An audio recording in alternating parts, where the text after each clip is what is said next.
Kung huminto ang isang kumpanya ngayong gabi, maaaring tumigil ang mga ospital, supply chain at operasyon ng militar. Hindi ito Google o Microsoft, ito ay Palantir Technologies. Habang abala ang lahat sa ChatGPT sa paggawa ng sanaysay at email, naging lihim na operating system ang Palantir sa likod ng militar ng US, NHS ng UK at mahahalagang infrastruktura sa kanluran. Iniisip ng iba na ang Palantir ay isang nakakatakot na data company lang. Hindi ito ganoon. Hindi nahangad ng Palantir ang datos mo. Layunin nitong patakbuhin ang totoong mundo. At ang nakakatakot na bahagi, nagagawa na nito. Kabanata 1, ang 48 oras na pagbagsak, maaaring tunog eksaherado pero may kakayahan ang Palantir na paralisahin ang mga bansa. Sa UK, ang Palantir ay nakapaloob na sa mismong sistema ng pampublikong healthcare ng bansa. Kung alisin nila ang software, mawawala ang access ng mga administrador sa mahalagang emergency system na tumutulong magkontrol ng daloy ng pasyente. Mawawala sa mga klinika ang kakayahang tukuyin ang panganib, unahin ang pasyente at mapabilis ang pag-aalaga para mailigtas ang buhay. Mapipilitan ang staff na gumamit ng mas mabagal na electronic health record systems habang dumarami ang tao sa waiting room at tumataas ang pressure. Magsisisimulang maipit ang mga pangunahing daungan at logistics hub sa mundo na magdudulot ng matinding pagkaantala sa mahalagang produkto gaya ng mga pamilihin. Masisira ang routing optimization at magdudulot ito ng pandigdigang kaguluhan, pati sa combat zone mararamdaman ang epekto. Titigil ang mga daloy ng tactical na intelihensya kaya mabubulag ang mga komandante sa mga banta at hindi makakagawa ng epektibong tugon. Malalagay agad sa panganib ang buhay ng mga tao. Pero bago yan, gusto namin pasalamatan ang sponsor natin ngayon, ang World of Warships. Gusto mo bang pamunuan ang mahatanyag na barkong pandigma sa kasaysayan? Ang World of Warships ay libreng laro ng labanan sa dagat kung saan kontrolado mo ang iba't ibang barko tulad ng destroyer, cruiser, battleship, aircraft carrier at submarine. Bawat isa may sariling papel at estilo.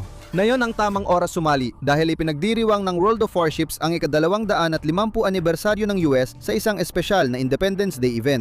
Hunyo 17, Hunyo 15, maaring sumabak ang mga manlalaro sa mga laban sa kasaysayan, makakuha ng eksklusibong gantimpala at ipagdiwang ang pamana ng hukbong dagat ng Amerika sa pamamagitan ng makasaysayang painting, mga yugtong may kwento at reward na video. Gusto ko talaga kung gaano kadali magsimula. Pwede kang sumali agad sa laban kasama ang mga kaibigan, pumili ng barkong bagay sa'yo at makipagtulungan sa koponan sa iba't ibang mapa na may detalyadong barko, totoong epekto ng tubig, pabago-bagong panahon at updated na biswal. Bawat linggo ng event ay may sariling progression track at makakakuha ka ng progreso habang naglalaro. Kung maglaro ka ng isang laban sa update 15 tuldok 5, makakakuha ka ng libreng anniversary bundle sa Armory na may tier 10 Independence Camouflage, Betsy Ross Destruction Effect at 3 Independence Event loot boxes. Pwedeng gamitin ng mga bagong at nagbabalik na manlalaro ang invite code na USA 250 para makuha ang 1,000,000 credits. 7 araw na premium, 500 doubloons, Stars and Stripes Camo, Premium Cruiser USS Albany at Premium Destroyer USS Smith. Pagkatapos ng 10 laban, pwede kang pumili sa South Carolina, St. Louis o Wicks. Para sa mga tagahanga ng naval history, bumalik ang Naval Legends Cruiser sa Kickstarter na may eksklusibong items at USS Indianapolis foil ship card kung ilalagay sa wishlist bago magsimula ang kampanya. Ipagdiwang ang 250 taon ng kalayaan sa pagsali sa armada. I-click ang link sa description at gamitin ang invite code na USA 250 para libreng magsimulang maglaro ng World of Warships na yon. Ito ay isang patikim lang kung gaano kalawak ang naabot ng mga galamay ng Palantir. Ipinapakita nito ang walang kapantay na antas ng kapangyarihan at impluwensya na naipon ng kumpanyang ito sa likod ng mga eksena. Dahil marami pa ring tao ang hindi talaga nakakaunawa kung ano talaga ang kumpanyang ito. Akala nila isa itong rogue data broker na nagtatago sa internet, kumukuha at nagbebenta ng pribadong impormasyon sa pinakamataas na bidder. Hindi yon ang dahilan kung bakit delikado ang Palantir. Sa totoo lang, mas interpreter ito kaysa kolektor. Hindi nakatuon ang negosyo nito sa pagmamay-ari, pag-iimbak, pag-aani o kahit pagkakakitaan ng consumer data sa tradisyonal na diwa. Ito ang bumubuo ng mga pipeline, algorithmic engine at advanced na user interface na tumutulong sa mga negosyo maintindihan ang komplikadong database na kanilang kinokolekta. Mas mahalaga yon kaysa akala mo dahil mundo natin ay umiikot na sa datos. Lumampas na ang mundo sa critical na hangganan, hindi na mababalikan ang pagiging komplikado. Sobrang komplikado na ng mga sistemang inaasahan ng modernong lipunan para mapanatiling buhay ang bilyon-bilyong tao, kaya hindi na natin kayang pamahalaan ang mga ito mag-isa. Napakaraming datos ang kailangang asikasuhin.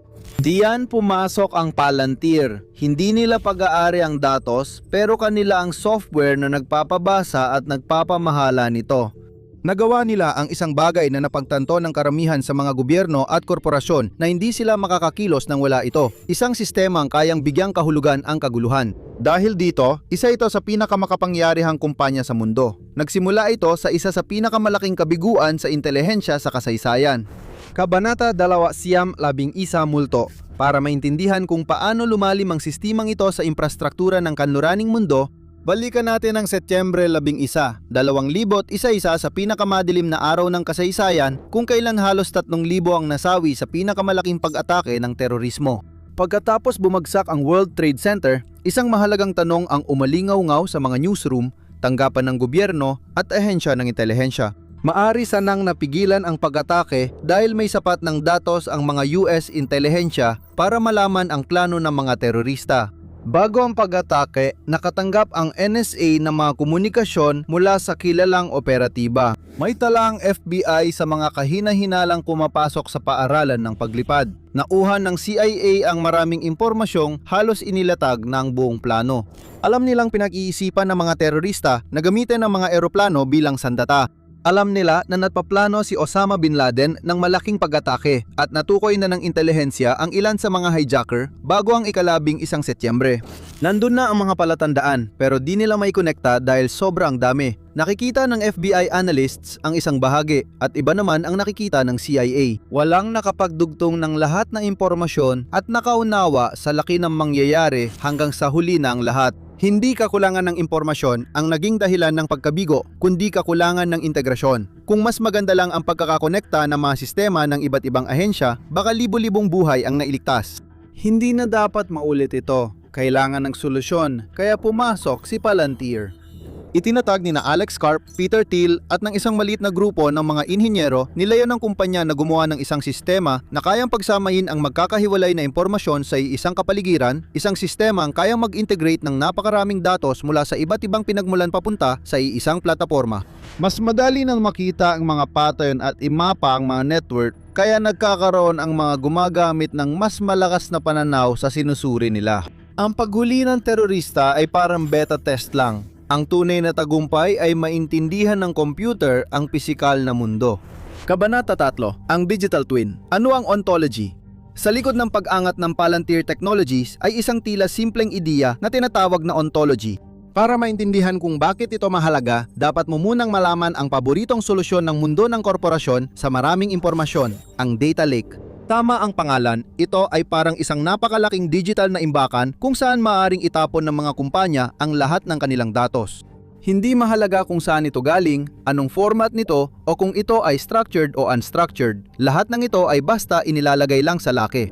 Kasama rito ang server logs, social media data, larawan, video, text files, financial databases at iba pa. Mayroon din itong halatang limitasyon. Magandang data lakes para mag-imbak ng maraming impormasyon pero nagkakaproblema kapag ginamit na ang datos. Karamihan ng data lake ay nagiging data swamp din. Malabo at magulo ito, binubuo ng milyon-milyong hanay ng teksto at mga numero pero walang paliwanag sa kahulugan ng mga simbolo.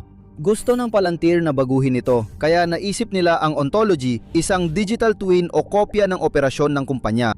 Inayos ang makakahiwalay na data points ng kumpanya sa partikular na kategorya ng bagay, aksyon, katangian at ugnayan.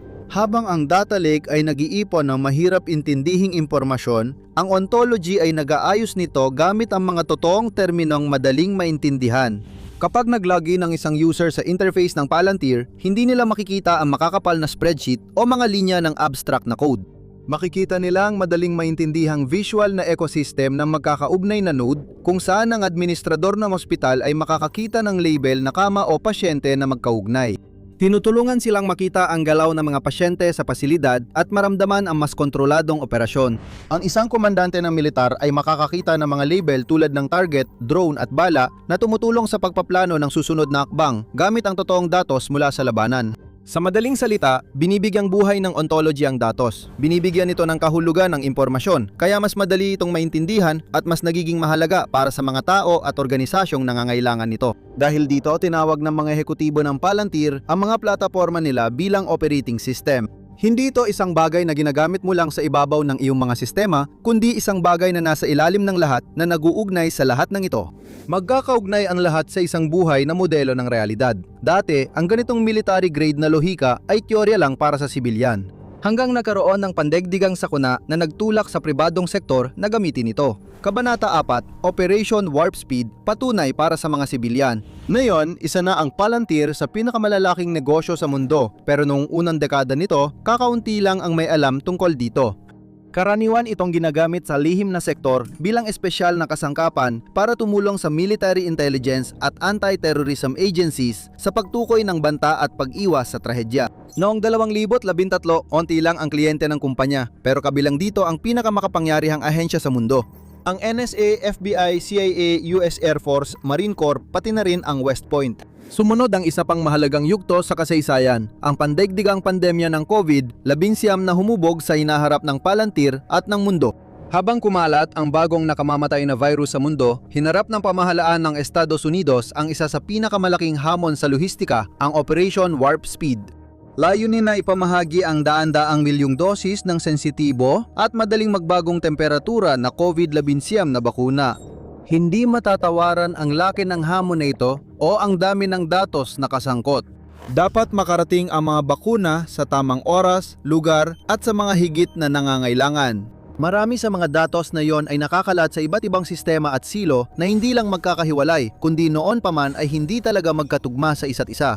Nagbigay ang Palantir ng solusyong Tiberius na dinisenyo para sa Department of Health and Human Services HHS sa pamamahala. Pinagsama ng Tiberius ang datos mula sa 50 estado, 8 teritoryo at libu-libong pribadong butika para sa lohistika at distribusyon ng COVID-19 bakuna. Epektibong responsabil ito sa pagsasama-sama ng 50 magkakaibang puzzle sa isang larawan, lahat ay real-time. Ito ang sandali ng katotohanan para sa Palantir. Panahon na para magpakitang gilas at patunayan na hindi lang ito para sa mga aplikasyon ng militar, kundi kaya rin itong maghatid ng walang kapantay na halaga sa sibilyang ekonomiya. Nakapasa ang kumpanya na may mataas na marka. Pinagsama ni Tiberius ang datos ng pampublikong kalusugan, demograpiko at inventaryo mula sa iba't ibang ahensya, estado at pribadong katuwang. Nagbigay ito ng kinakailangang impormasyon at mga kasangkapan sa mga jurisdiksyon para subaybayan ang mga padala, maiwasan ang mga sagabal at ayusin ang paglalaan nila ng bakuna.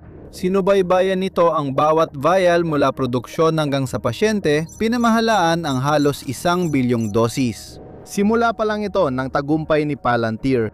Habang pinatunayan ng Tiberius na kayang magligtas ng buhay ng software ng kumpanya sa malawakang saklaw, pinatunayan naman ng susunod itong paggamit na kaya rin itong kitilin ang mga buhay sa hindi pa nararanasang bilis. Kabanata 5, 3 minutong kill chain. Tinutukoy ng scout ang kalaban at ginagamit ang drone para kumpirmahin at tukuyin ang lokasyon ng target.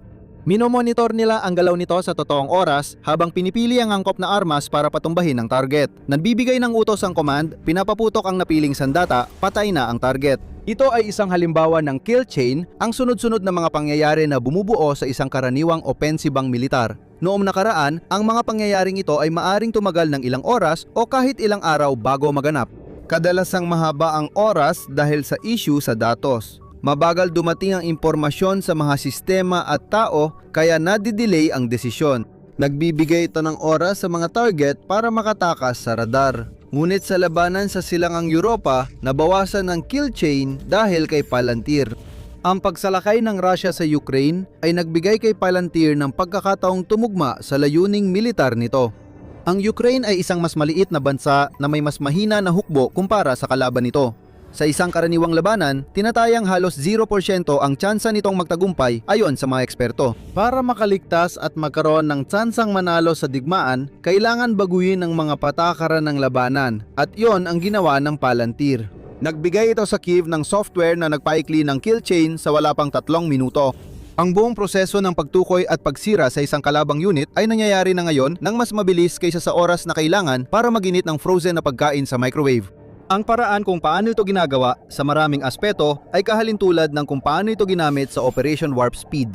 Otomatikong tinatanggap, pinoproseso at pinagsasama ng plataporma ng Palantir ang datos mula sa iba't ibang pinagkukunan ng militar. Tumatanggap ito ng feed mula sa drone, thermal sensors, naka-encrypt na komunikasyon sa radyo at satellite images. Patuloy na pinagsasama-sama, isinasentralisa at otomatikong sinusuri ng sistema ang datos na iyon. Tinutulungan nito ang operator sa pagtukoy ng target, pag-highlight ng anomalaya at pagpili ng tamang aksyon sa pag-atake. Ginagawa nito ito habang isinasaalang-alang ang iba pang mga salik tulad ng kasalukuyang lagay ng panahon at antas ng inventaryo ng bala. Parang all-in-one military mission control system ito, pero hindi nito kinukuha ang buong proseso ng kill chain at mahalaga ang pagkakaibang yon. Matagal nang kinakatakutan ng tao na papalitan ng AI ang tao sa paggawa ng desisyon sa militar. Maghahatid ito ng bagong panahon ng digmaan kung saan maglalaban-laban ang mga AI agent. Sa katunayan, ang plataporma ng Palantir ay mas human-in-the-loop na sistema. Tungkulin ng AI na alisin ang sobrang impormasyon at bigyan ng tao ng tamang datos para makagawa ng 1,000 matalinong desisyon kada oras, hindi lang 10. Ang ganitong mabilisang desisyon sa digmaan ay hindi lang sa labanan. Nais din ng mga korporasyon ang ganitong kapangyarihan sa kanilang merkado. Kabanata 6, ang nervous system ng korporasyon. Sa puntong ito, plataporma ng Palantir ay hindi na lang basta malabong pangarap o potensyal na tagumpay. Isa na itong napatunayan solusyon na may kahangahangang tala ng tagumpay sa parehong depensa at pambansang pamamahala ng krisis. Ang tanging tanong na lang ay kung saan ito susunod na gagamitin. At agad lumitaw ang sagot, ang sektor ng retail. Lumipat sa pribadong sektor, ginamit ng Palantir ang parehong Predictive Operational Logic Technology sa pang-araw-araw na operasyon ng Coles, malaking supermarket chain sa Australia. May hawak itong 27% ng merkado, isa ito sa pinakamalalaking pangalan sa merkado ng grocery sa Australia. Layunin ng mga ehekutibo na patatagin ang kumpanya gamit ang teknolohiya ng Palantir para mapabuti ang pamamahala ng empleyado at inventaryo. At ito ang nangyari. Ang plataporma ng Palantir ay napoproseso ng 10 bilyong hilera ng datos araw-araw sa mahigit 840 tindahan ng Coles. Sobrang dami ng datos na pwedeng bigyan ng bawat tao sa mundo ng personalized na shopping list araw-araw. Sa pamamagitan ng pagsasama ng makasaysayang datos tulad ng mga nakaraang trend ng benta at mga pattern ng pagbili sa kasalukuyang operasyonal na impormasyon, pinapayagan ng programa ng Palantir ang mga manager ng tindahan na makapag-react agad sa real time. Ina-adjust ang mga schedule ng mga empleyado. Ang mga delivery ay nire-reroute at ino-optimize na siyang nagtatakda ng operasyon ng tindahan sa bawat detalye. Ngunit hindi dito natapos ang kumpanya. Patuloy itong lumalawak sa buong mundo, naghahanap ng bagong oportunidad at industriyang papasukin. Sa United Kingdom, inilunsad ang teknolohiya ng Palantir sa buong NHS upang tugunan ang mga backlog at gawing mas maayos ang listahan ng mga pasyenteng naghihintay. Pinag-isa nito ang mga record ng pasyente, schedule ng consultant at operating room availability sa iisang sistema. Bilang resulta, iniulat ng Chelsea at Westminster NHS Trust ang 28% na pagbaba sa listahan ng mga pasyenteng naghihintay matapos lumipat sa Palantir Foundry. Katumbas ito ng pagpapaliit ng pila ng 10,000 naghihintay na tao pababa sa 7,000 at 200 na lang. Kahanghangang estadistika ito na binigyan diin ng Palantir bilang patunay ng epekto ng kanilang plataporma. Ngunit kinuwestiyon ng British Medical Journal ang katotohanan nito. Tinukoy nito kung ang pagbabagong ito ay dahil lang ba sa Palantir o bunga ng mas malawak na salik gaya ng mga pagbabagong dulot ng pandemya. Malinaw ang estruktural na trend. Dumarami ang industriya at institusyon tulad ng grocery at ospital na gumagamit ng predictive policing logic ng Palantir. Kapag isinaksak ng mga supermarket at klinika ang operasyon nila sa utak ng Palantir, lilitaw ang bagong permanenteng problema. Kabanata 7, bitak ng ontolohiya. Mabilis at madaling maipatupad ang plataporma ng Palantir dahil sa Artificial Intelligence Platform AIP Bootcamp. Dati, ang pagbebenta ng enterprise software sa Fortune 5, dan o pambansang organisasyon ay isang matagal na proseso. Ang sales cycle ay maaring tumagal ng 6 hanggang 9 na buwan dahil sa sunod-sunod na marketing meeting, sales presentation, technical na konsultasyon at security review. Sa pamamagitan ng AIP bootcamps nito, nagawa ng Palantir na paikliin ang prosesong yon sa 5 araw. Ganito ang paraan kung paano ito gumagana. Inaanyayahan ng Palantir ang mga inhinyero at ehekutibo ng organisasyon sa 5 araw na integration program. Noong panahong iyon, iniipon ng organisasyon ang datos mula sa iba't ibang pinagmulan at inilalagay sa isang AIP platform. Tapos, ginagawa ng Palantir software ang isang functional na business ontology sa pagtatapos ng linggo. Maaring umalis ang kliyente na may dalang isang customized at ganap na gumaganang AI interface na tila kayang lutasin ang mga problemang matagal na nilang pinoproblema sa loob ng maraming taon. Hindi na nakapagtataka kung bakit maraming kumpanya ang natapos ang bootcamps na naniniwalang tama ang kanilang pamumuhunan. Ngunit ang bilis ng development cycle ay may patibong. Kapag pinayagan ng isang institusyon na imapa ang kanilang workflow, team at logistics sa ontology layer ng Palantir, may hindi halatang nangyayari. Hindi na lang ito simpleng panlabas na tool, kundi naging pundasyon ng lahat ng iba pang ginagawa. Mula noon, tuloy ang naging bahagi ng ekosistema ng Palantir ang negosyo. Lahat ng workflow, AI model o desisyong ginagawa ng mga executive ay nakabatay sa ontology. Halimbawa, nagpasya ang isang kumpanya na tapusin ang kontrata nito sa Palantir matapos ang ilang buwan. Hindi basta milalabas ng kumpanya ang datos dahil kahit di pagmamay-ari ng Palantir ang datos, hawak naman ito ang lohika, konteksto at koneksyon na nagbibigay kahulugan dito. Pinapapatakbo nito ang sistemang pamamahala ng datos na inaasahan ng kumpanya. Ang pag-alis dito ay parang pagtatanggal ng central nervous system ng tao. Sa madaling sabi, nagawa ng Palantir ang sistemang kayang kontrolin ng operasyon ng pinakamakapangyarihang institusyon sa mundo. Bakit natin hinahayaang ang isang kumpanya ang humawak ng ganito kalaking kapangyarihan? Dahil wala na tayong ibang pagpipilian. Kabanata 8, ang agwat ng kakuluhan, ang ugat ng problema. May ilang kumpanya na umaangat sa tuktok ng ranggo dahil sa kombinasyon ng matalinong pagmemerkado, agresibong taktika sa pagbebenta o kahit sa pamamagitan ng paboritismong politikal.